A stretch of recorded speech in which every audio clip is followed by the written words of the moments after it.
Panvel traffic समस्यांवर थेट field action.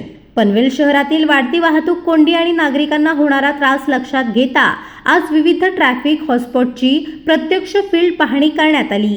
माननीय महापौर नितीन पाटील, शहर ट्रॅफिक विभागाचे प्रमुख अधिकारी औदुंबर पाटील, पनवेल शहर अध्यक्ष नगरसेवक सुमित झुंजारराव, सरचिटणीस अमित ओझे, नगरसेविका दर्शना भोईर तसेच सरचिटणीस रुपेश नागवेकर यांच्या उपस्थितीत शहरातील महत्त्वाच्या चौक, वाहतूक कोंडी होणारे रस्ते, पार्किंग व्यवस्था आणि सिग्नल प्रणालीचा सखोल आढावा घेण्यात आला आहे।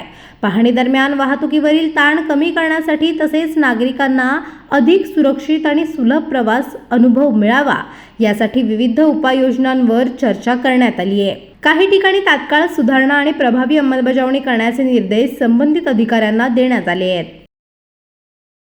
पनवेल, नवी मुंबई आणि रायगड जिल्ह्यातील ताज्या बातम्या आणि नवीन घडामोडी पाहण्यासाठी सबस्क्राइब करा कोकण संध्या न्यूज।